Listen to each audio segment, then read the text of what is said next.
Je suis avec Jean-Marc de Captronic, qui est une association de... C'est une association qui est financée par l'État et qui a pour vocation d'accompagner des entreprises à développer des produits qui intègrent de l'électronique et du logiciel embarqué. Donc un peu les robots un peu aussi. Alors il y a beaucoup effectivement, ici il y a une quinzaine d'entreprises qu'on a accompagnées pour les aider à définir, rechercher leurs capteurs, définir des architectures, des systèmes d'économie d'énergie, de communication, vraiment pour les aider à structurer la conception de leurs produits avant de se lancer dans un développement. D'accord. Donc Captronic, c'est combien de personnes, c'est quelles actions? Captronic, c'est 34-35 personnes réparties sur tout le territoire français. On est financé par la DG6 depuis 1991. Ça a été créé par Oseo et le CEA. En termes d'action, on organise des séminaires autour des technologies de l'électronique et du logiciel embarqué sur tout le territoire français. On en fait à peu près une centaine par an. Ensuite, on organise des ateliers technologiques autour de tout ce qui est logiciel embarqué. Donc programmation d'OS, Android, pour développer des IHM avec Qt, etc.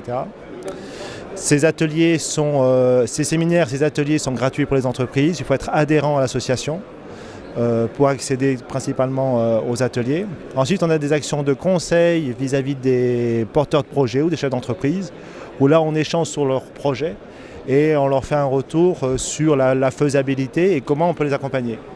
Cet accompagnement, il va se faire avec des experts extérieurs à l'association qu'on va rechercher soit dans les labos publics ou privés ou des consultants ou des bureaux d'études. En tout cas, l'expert le plus adapté à la technologie qui va être mise en œuvre. Sur cet expert-là, lui se fait rémunérer et on peut apporter une subvention qui peut aller jusqu'à 65% du devis de l'expert. D'accord.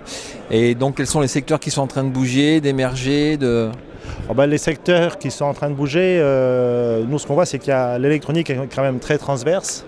On en voit dans beaucoup de domaines. Il y a un cas ici par exemple qui a fait le buzz pas mal de fois sur la fourchette intelligente. Là c'est une personne qui est venue nous voir, qui a eu cette idée-là et qui permet en fait de contrôler la vitesse à laquelle on doit manger. Et donc favoriser la sensation de satiété au lieu de s'empiffrer énormément. Et donc là, on l'a aidé à définir tout ce qui était capteur, énergie, trouver les bons partenaires bureaux d'études pour fabriquer à un moindre coût. Voilà. D'accord. C'est ta première participation à InnoRobot ? Non, on est co-organisateur avec Catherine Simon là, sur InnoRobot, avec InnoEco depuis le début, ça fait 3 ans. Et donc, parce qu'on amène quand même pas mal d'entreprises. Là, je vois qu'il y en a. Ici, on a fait un petit dossier presse, on en a une quinzaine. Donc, Aldébaran Robotique, Abankeos, Eka Robotique qui sont sur Toulon, BA System, EOS Innovation, Eroca, etc. Voilà, il y en a pas mal qu'on amène. Donc, tu as un nombre d'entreprises qui sont présentes aujourd'hui sur InnoRobot. Exactement, oui, tout à fait. Bon, à l'année prochaine alors. Ok, avec plaisir, oui, sûrement. Ça marche. Merci.